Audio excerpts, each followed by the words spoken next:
पिछले एपिसोड में हमने देखा रसल बहुत लंबे समय बाद पेपर से मिलता है। वो उसे समॉन करता है एक खाली जगह पर और उसके साथ एक लंबी सी यात्रा पर निकल जाता है। और अब इस चैप्टर में आगे फिर यहाँ हमें अगले 3 दिन बाद का सीन दिखाया जाता है, जहाँ पर हम देखते हैं रसल को उसके सारे मास्टर्स उसे कॉन्ग्रेचुलेशन कर रहे होते हैं। रसल के हाथ में जो यहाँ पर लिफाफा था उसमें उसे ड्यूक का टाइटल दिया गया था, जिसे पढ़कर रसल खुद बहुत ज्यादा सरप्राइज था। उसे यकीन तक नहीं हो रहा था। अब मैं आपको बता दूं, ड्यूक का टाइटल उसे दिया जाता है जो कि रॉयल फैमिली के पार्ट को क्वालिफाई कर जाए। और अब तक पूरे रैथमस फैमिली में से ये टाइटल अब तक किसी को नहीं मिला था, जो कि अब यहाँ पर रसल को मिला था।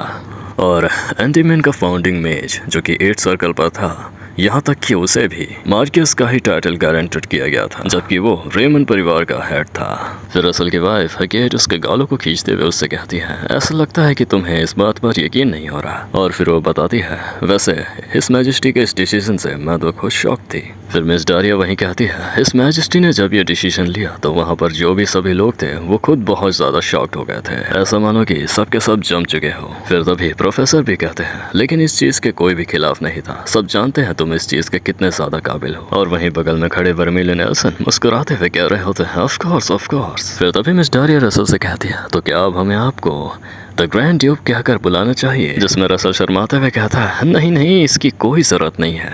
फिर रसल इन सभी से कहता है, मुझे अब भी इस चीज पे पूरे तरीके से बिलीव तो नहीं हो रहा, लेकिन भले ही मुझे ड्यूक का टाइटल दिया गया है, लेकिन मुझसे आप लोग ऐसा व्यवहार मत करिएगा जैसे कि मैं आपसे ऊंचे दर्जे पे हूँ, क्योंकि द ग्रैंड ड्यूक होने से पहले मैं रसल रेमंड हूँ, जो कि मैं अपने मास्टर्स का डिसिपल और जूनियर हूँ अपने कुछ फेलो डिसिपल्स का। जिसमें मिस डारिया मुस्कुराते हुए कहती है, अगर तुम ऐसा ही चाहते हो तो ऐसा ही ठीक। फिर वहीं मर्विन नेल्सन रसल के कंधे पर हाथ मारते हुए उससे कहते हैं, हाँ और इसी वजह से तो तुम मुझे बहुत पसंद हो मेरे छोटे डिसिपल। जिसके बाद फिर सीन चेंज होता है और हम देखते हैं यहाँ पर रसल अपने कमरे में अकेला होता है। और फिर लास्ट जो उसने मिशन कंप्लीट किया था उस पे जो उसे रिवॉर्ड्स मिले थे वो उसे यहाँ पर निकालता है, जो कि यहाँ पर उसे एक मैप मिला होता है, जहाँ पर उसे ऐसा लगता है कि एक ड्रैगन्स का साइन दिखा रहे हैं क्रॉस पे। लेकिन फिर तभी जब रसल उस प्लेस को ध्यान से देखता है तो बहुत हैरान हो जाता है। वो ये देख कहता है, क्या ये जगह द एम्पायर? और जो मैप में जगह दिखाई जा रही होती है वो होती है द ब्रिटानिया एम्पायर। इस पूरे कॉन्टिनेंट में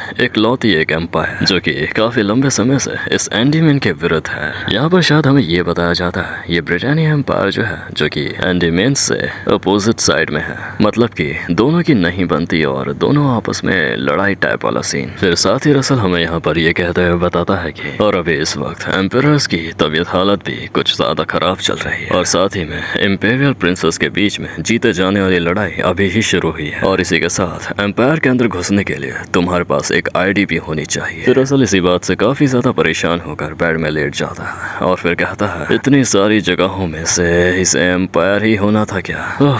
ये सब इतना आसान नहीं होगा। जिसके बाद फिर असल पेपर से खेलते हुए उसे कहता है, कोई बात नहीं पेपर, फिक्र मत करो, हमारे पास एक रास्ता है। मैं इस चीज के लिए थोड़ा सा समय लूंगा और थोड़ा और ज्यादा खतरनाक हो जाऊंगा, और जरूर इसका कोई ना कोई रास्ता तो। फिर तभी सीन शिफ्ट होता है और हमें यहाँ एक रात में शिप का सीन दिखाया जाता है, जहाँ पर हम देखते हैं मुया द लॉर्ड रसल की ओर आ रही होती है और वो ये कह रही होती है कि अब ज्यादा लंबा समय नहीं रहा, मेरे लिए थोड़ा और इंतजार करो मेल, मैं बस आ ही रही हूँ। इसी के साथ हमें यहाँ पर यह पता चलता है कि मुया रसल की कंट्री में आ रही थी, यानी कि द एंटीमैन में। फिर तभी इसी के साथ दोबारा से सीन चेंज होता है और अगली सुबह का सीन दिखाया जाता है, जहाँ पर हम देखते हैं पैलेस के अंदर का सीन दिखाया जाता है और यहाँ रसल और एमिलिया मर्विन हिज मैजेस्टी के बुलाए गए द्वारा यहाँ पर आए होते हैं। फिर तभी उधर से हिज मैजेस्टी भी यहाँ पर आ जाते हैं, जिनसे ये लोग ग्रीट करते हैं। फिर ये सभी ग्रीटिंग्स वगैरह करने के बाद हिज मैजेस्टी इन दोनों से कहते हैं कि मैंने यहाँ पर तुम दोनों को इसीलिए बुलाया है ताकि तुम एल्स और द बीस्ट किंग मुया को गाइड कर सको उनके रास्तों पे। और फिर यहाँ रसल को पता चलता है कि मुया आ रही है और वो इस बात को लेकर सोचता है, क्या वक्त इतनी जल्दी बीत गया? शायद यहाँ पर जैसे हालात चल रहे थे मैं उन सब की वजह से ये सब बातें तो भूल ही गया था कि मुया आने वाली है। जिसके बाद फिर उधर से हिज मैजेस्टी ने कहते हैं तो white master Emilia Mervyn guide करेंगे द एल्व्स को, और वहीं साथ ही ड्यूक रसल गाइड करेंगे द ग्रेट किंग मुया को। जिसके बाद फिर ये दोनों यहाँ पर झुक कर इन्हें कहते हैं, हम आपके ये ऑर्डर्स जरूर फॉलो करेंगे हिज मैजेस्टी। और यहाँ पर रसल थोड़ा नर्वस होते हुए सोच रहा होता है, मुया का वो कॉम्पिटिटिव नेचर, जरूर उसे वो हमारी लास्ट बात याद रही होगी। लेकिन जहाँ तक मुझे लगता है वो एक जख्मी आदमी को लड़ने के लिए नहीं कहेगी ना, अब जबकि मैं घायल हूँ इतना। लेकिन मुझे फिर भी इतना अजीब सा फील क्यों हो रहा है। और तभी हम इस तरफ का सीन देखते हैं जहाँ पर वो ढेर सारे स्विफ्ट्स इसी एंडीमैन की तरफ आ रहे होते हैं। और यहाँ मुया आगे की ओर देखते हुए यही कह रही होती है मन ही मन की, आखिर कब मैं उस मेल से मिलूंगी, और जब मैं मिलूंगी उसे तो उससे जिद करूंगी कि वो मुझसे स्पेयर करे। और ये कहते हुए मुया बहुत ज्यादा मुस्कुरा के हंस रही होती है, जिसमें पीछे खड़ा ये आदमी कहता है, द बीस्ट किंग मुया तो आज कुछ ज्यादा ही अच्छे मूड में लग रही है। वहीं फिर वो साइड में खड़ा हुआ बुल कहता है, ये इनका पहली बार हो रहा है कि ये इस आइलैंड को छोड़कर जा रही हैं, शायद इसीलिए। फिर वो बुल उस आदमी को ये कहते हुए बताता है कि ये बहुत नेचुरल है, क्योंकि ये कॉन्टिनेंट में एक ऐसा स्ट्रॉन्ग मैन है जिससे मुया मिलने के लिए बेताब है। और ये सुनकर वो आदमी कहता है, अच्छा क्या इतना ज्यादा इम्पोर्टेंट है, और आखिर कौन है वो स्ट्रॉन्ग मैन। जिसके बाद फिर वहीं बगल में खड़ा रैबिट आगे की ओर देखते हुए उन्हें ये बताता है कि हम पहुंच गए, सामने एंडीमैन दिखाई दे रहा है। और यहाँ इस तरफ द बीस्ट किंग मुया के इतने सारे शिप्स को आते हुए देख रहा होता है। और वैसे यहाँ पर बहुत सारे लोग भी आए होते हैं द बीस्ट किंग मुया को देखने, जिन्हें यहाँ पर गार्ड्स रोक रहे होते हैं। फिर वहीं रसल उस तरफ देखता है तो उधर से एलन पेज भी यहाँ पर आ रहे होते हैं। और फिर वो आकर रसल से कहते हैं कि इस मैजेस्टी के ऑर्डर के हिसाब से मुझे यहाँ पर भेजा गया है ताकि मैं तुम्हारी और मदद कर सकूं ग्रैंड ड्यूक, और मैं अपनी तरफ से पूरा बेस्ट दूंगा। जिसमें रसल शुक्रिया अदा करते हुए कहता है कि तुम्हारा शुक्रिया, लेकिन आपको ये ग्रैंड ड्यूक कहकर मुझे बुलाने की जरूरत नहीं है। जिसमें फिर एलन पेज कहते हैं, अगर ग्रैंड ड्यूक अनकंफर्टेबल लग रहा है तो फिर ड्यूक, सिर्फ ड्यूक के बारे में क्या ख्याल है। जिसमें फिर रसल जवाब देते हुए कहता है कि हाँ ये थोड़ा सा ठीक है। फिर तभी शिप यहाँ पर पहुँच जाती है और उसमें से वो जंगल के वास से निकल रहे होते हैं, वो जानवर और वो लॉर्ड मुया के दोस्त वगैरह। और यहाँ हमारे नाइट्स लोगों को उनसे थोड़ा दूर कर रहे थे, उनके लिए जगह बना रहे थे। और इसी तरह देखते हुए सोच रहा होता है कि आखिर लॉर्ड मुया कहाँ पर है। फिर तभी ऊपर शिप से डायरेक्ट मुया नीचे की ओर लैंड करती है एक सुपर हीरो लैंडिंग के साथ। और एलन पेज लॉर्ड मुया को ऐसा देखकर सोच रहे होते हैं कि इसका ये ऑरा, ये तो टॉर मास्टर के लेवल पर लगती है, या फिर उससे भी ज्यादा ताकतवर। और शायद ये वही है जिसके बारे में रशल बता रहा था, द बीस्ट किंग मुया। फिर वही मुया यहाँ पर लैंड कर लेने के बाद रसल से कहती है, तो बहुत लंबा समय हो गया था तुमसे मिले रसल, कैसे हो। जिसमें फिर रसल हंसते हुए जवाब देते हुए कहता है, मैं तो ठीक हूँ, लेकिन आप बिल्कुल वैसी हैं जैसा मैंने आपको शुरुआत में देखा था, आप तो बिल्कुल भी नहीं बदली। जिसमें फिर मुया कहती है, ऑफ कोर्स मैं नहीं बदली हूँ, लेकिन तुम बहुत बदल गए हो, तुम अभी बहुत ज़्यादा स्ट्रांग हो चुके हो जबकि मुकाबले मैंने तुम्हें लास्ट टाइम जब देखा था। फिर मुया यहाँ पर अपना और अप करते हुए रसल से कह रही होती है, तुम्हारी सेंट काफ़ी ज़्यादा स्ट्रांग हो चुकी है, शायद हाँ तुम काफ़ी ज़्यादा ताकतवर भी हो चुके हो, तो क्यों ना एक टेस्ट हो जाए।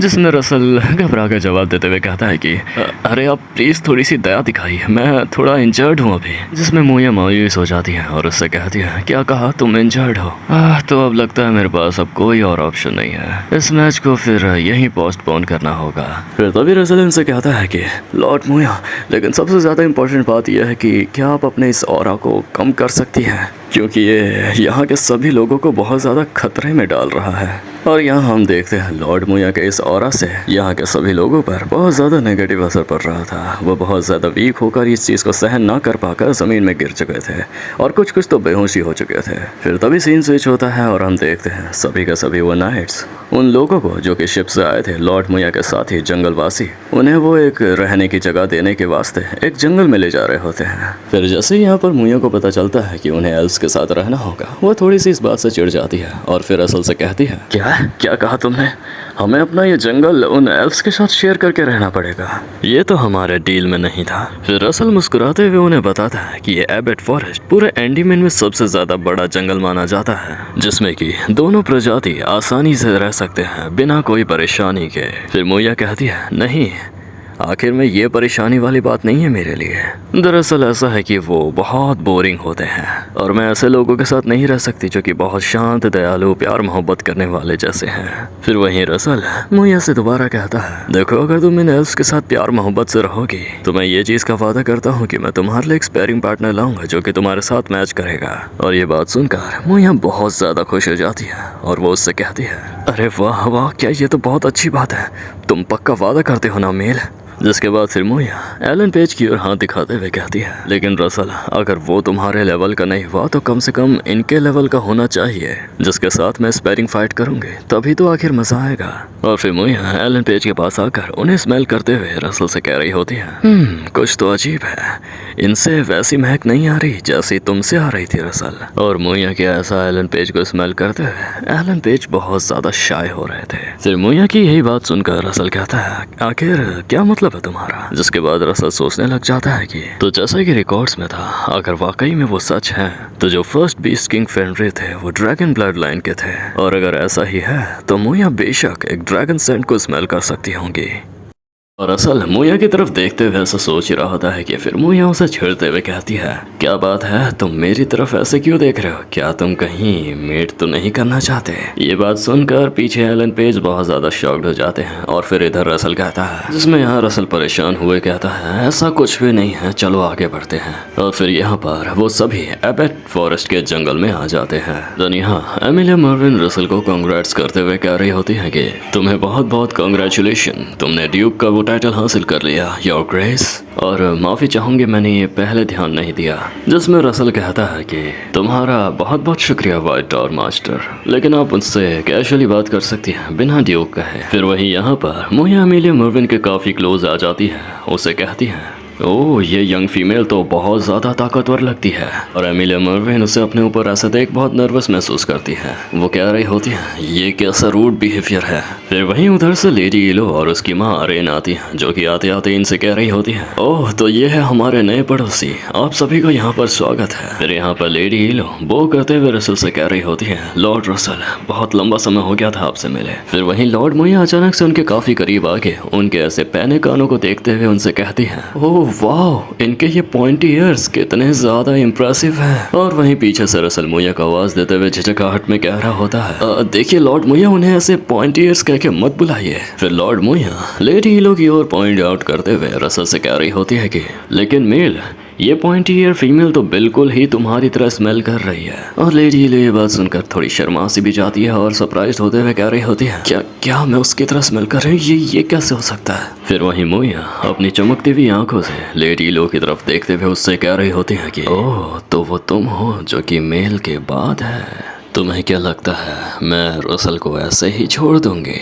लेडी इलो भी अपनी चमकती भरी आंखों से लॉर्ड मुइया को कह रही होती है, ऐसे ही छोड़ दूंगी का क्या मतलब है, रसल कोई ऑब्जेक्ट नहीं है। फिर तभी उधर से रसल सभी को ये कहते हुए बताता है कि हाँ ये बात सच है कि दोनों जाति एक साथ आपस में रहेंगे, लेकिन ऐसा नहीं है कि वो अपने एरियाज शेयर करके रहेंगे, जबकि यहाँ पर सभी अलग अलग बैकग्राउंड और अलग अलग कल्चर से हैं, तो इस बात का हमें ध्यान रखना है। तो फिर इस चेस्टनट ट्री को इस जंगल का एंट्रेंस मार्क करके आगे बढ़ते हैं। तो कैसा रहेगा कि सारे एल्फ्स नॉर्थ साइड रहेंगे और बाकी बीस्ट किंग के सारे साथी साउथ की तरफ, जिसमें फिर लेडी अरेन झुकते हुए कह रही होती है, हमें इस बात की बहुत खुशी है जो हमें जगह मिली है। और वहीं मुइया भी कह रही होती है, हाँ ये ठीक है, और हाँ हमारे स्पेयरिंग प्रॉमिस को भूल मत जाना तुम। जिसके बाद यहाँ पर रसल उन सभी को एक और बात बताता है। वो कहता है, अगले आने वाले 10 दिनों में यहाँ पर एक वेलकम सेरेमनी रखी गई है जिसमें दोनों जाति आएंगी, और ये हिज मैजेस्टी के द्वारा रखी गई है, तो आप सभी को इस वेलकम सेरेमनी पर आना है। फिर वही सीन शिफ्ट होता है और हम देखते हैं रसल, मुइया, लेडी हिलो और अरेन एक व्रत में बैठकर एंडीमेंस रॉयल कैपिटल की ओर जा रहे होते हैं। और यहाँ पर लेडी हिलो रसल से कह रही होती है कि वेलकम सेरेमनी के ऑडियंस और हिज मैजेस्टी को साइड रखते हुए रसल, क्या तुम्हारे कोई और स्पेशल प्लान्स वगैरह हैं। जिसमें रसल कहता है, लॉर्ड मुइया जो है उन्हें टाइटल मिलने वाला है बीस्ट किंग रिप्रेजेंटेटिव का। जिसमें वहीं बगल में बैठी मुइया कह रही होती है, ये कोई मायने नहीं रखता, बस तुम मेरे साथ 1-on-1 फाइट कर लो। और फिर रसल दोबारा ये कहते हुए बताता है कि और वहाँ एक शाही नृत्य का प्रदर्शन भी होगा। यह अन्य राष्ट्रों के सामने हमारे राज्य की ताकत दिखाने का एक मौका है। वहीं दोबारा से मोया कहती है, तो फिर मैं यहाँ पर जितना चाहे खा पी सकती हूँ। फिर तभी अचानक यहाँ पर मोया को बहुत जोरों से एक मैसिव एनर्जी महसूस होती है, जिसमें कि वो चिल्लाते हुए रसल को बताती है, मुझे एक बहुत ज्यादा मैसिव प्रेजेंस महसूस हो रही है सीधा सामने की ओर से। और यहाँ पे मोया को ब्लू टावर मास्टर और फ्लेम टावर मास्टर मिस्टरी की प्रेजेंस महसूस हो रही होती है। वो उनकी एनर्जी को ऐसा महसूस करते देख कह रही होती है, एक की ताकत ऐसी है कि सामने वाला जीत ही नहीं सकता, और दूसरे की ऐसी है कि सामने वाला खुद ब खुद हार जाएगा, लेकिन मैं हार मानने वालों में से नहीं हूँ। मोया ऐसा कहकर शायद लड़ाई के लिए भिड़ने आगे जाने ही वाली थी कि पीछे से रसल रोक लेता है और कहता है, अरे मोया सब ठीक है, मैं उन्हें जानता हूँ, वो मेरे मास्टर्स हैं। जिसमें मोया शॉक्ड हो जाती है और कहती है कि क्या, और ये बात तो मुझे अभी इस वक्त बता रहे हो। देन फिर मोया अपने बाल बनाने लग जाती है, अपने आप को संवारने लग जाती है, ये कहते हुए कि अगर वो तुम्हारे मास्टर्स हैं तो मुझे अपना इंप्रेशन उनके सामने बहुत अच्छा बनाना होगा। बताओ ना, बताओ मैं कैसी लग रही हूँ, अच्छी तो लग रही हूँ ना मैं। फिर इसके बाद रसल उस रथ से बाहर निकलता है, साथ ही साथ लेडी एरेन भी निकलती है। फिर रसल बाहर निकलते हुए अपने मास्टर से कह रहा होता है, master, tower master of creations, आप लोग ऐसे टावर के बाहर क्यों खड़े हैं?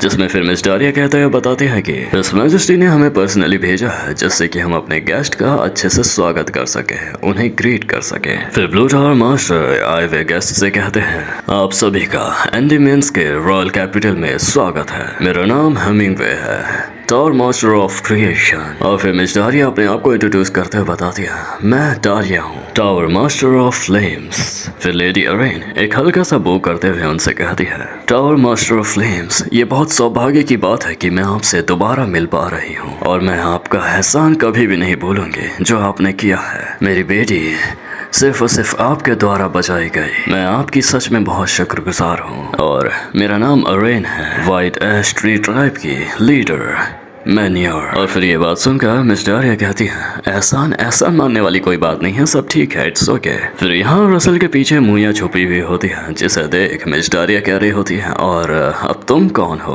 और यहाँ पर मोया बहुत ज्यादा नर्वस होती है, वो घबरा रही होती है, जिस वजह से वो रसल के पीछे छुपी थी। और फिर वो जवाब देते हुए कह रही होती है, मैं मोया हूँ, द बीस्ट किंग, किंग की बीस्ट मोया, मतलब मैं। वो ऐसे कहते कहते बहुत ज्यादा शर्मा रही होती है, कह नहीं पा रही होती। फिर उधर से मिस डारिया कहती है, आपको परेशान होने की जरूरत नहीं है, सिंपल बात करिए, इतनी फॉर्मेलिटीज की जरूरत नहीं है। जिसमें फिर मोया कहती है, अरे नहीं, मैं बिल्कुल ठीक हूँ, मैं बिल्कुल ठीक हूँ। और यहाँ बीस्ट किंग मोया को ऐसा देख रसल सोच रहा होता है, बीस्ट किंग मोया इसलिए ऐसा व्यवहार कर रही है क्योंकि वो पहली बार उससे मिल रही है जो कि उनके लेवल पर है, जो कि उनकी शक्तियों के लेवल पर है। फिर यहाँ पर रसल मोया के कंधे पर हाथ रखते हुए उन्हें शांत कराते हुए कह रहा होता है, मोया इट्स ओके, कोई बात नहीं। और ये देख कर यहाँ पर लेडी ईलो को बिल्कुल भी अच्छा नहीं लग रहा था, उन्हें काफी ज्यादा जेलसी हो रही थी। और वहीं ये सब नोटिस कर लेती है मिस डारिया, और फिर वो रसल की ओर देखते हुए सोचती है, हाँ, ये हमेशा इतना नादान बनने की एक्टिंग क्यों करता है? लगता है ये वेलकम सेरेमनी कुछ एंटरटेनिंग जाने वाली। और यहाँ इस तरफ हकेट जो कि अपने ऑफिस में काम कर रही होती है, उन्हें अजीब सी महसूस होती है। वो कहती है, आखिर मुझे ये इतना अजीब सा महसूस क्यों हो रहा है? फिर वापस हम यहाँ पर आते हैं, जहाँ पर रसल अपने इस पैलेस को देखकर बहुत ज्यादा सरप्राइज हो जाता है, क्योंकि वो पूरे तरीके से रीबिल्ड हो चुका था एक बेहद खूबसूरत रूप में, जिसे देख रसल कहता है, ये पैलेस तो पूरे तरीके से रीबिल्ड हो चुका है जब मैं लास्ट यहाँ से गया। फिर मिस डारिया रसल को बताती है कि निकोलो और उनके जो साथी हैं वो पूरी रात भर जग कर बिना सोए इस पैलेस को रिबिल्ड करने में लगे हुए थे। और वहीं रसल सोच रहा होता है कि अरे कितने ज्यादा प्रेशर रहा होगा उन पर। फिर तभी मिस डारिया सभी से अंदर चलने के लिए कहती है, ये कहते हुए कि चलो सब अंदर चलते हैं, हिज मैजेस्टी किंग सबका इंतजार कर रहे हैं। फिर इसके बाद हमें पैलेस के अंदर का सीन दिखाया जाता है, जहाँ पर हिज मैजेस्टी किंग के सामने रसल यहाँ पर झुका हुआ होता है। वो उनसे कह रहा होता है कि हिज मैजेस्टी के द्वारा दिया गया मिशन जो मुझे मिला था, मैं वो कंप्लीट करके वापस लौटा हूँ। जिसमें फिर हिज मैजेस्टी कहते हैं, खड़े हो जाओ ड्यूक रसल, मैं तुम्हारे ये एफर्ट्स कभी भी नहीं भूलूंगा। फिर यहाँ इस तरफ से एरेन और लेडी ईलो ग्रीट करते हुए कह रही होती है, हम एंडीमेन के लॉर्ड को ग्रीट करते हैं, मैं Aren, manure of the white ash tree tribe, और ये मेरी बेटी है एनी। मुझे यहाँ पर एक बात समझ नहीं आई, लेडी ईलो का नाम तो ईलो था, यहाँ पर एनी बताया गया, खैर कोई बात नहीं। जिसके बाद फिर लेडी एरेन हिज मैजेस्टी से शुक्रिया अदा करते हुए कह रही होती है, हमारे पूरे एल्फ्स की तरफ से हम आपको शुक्रिया अदा करते हैं, हमें रहने के लिए ये जगह देने के लिए।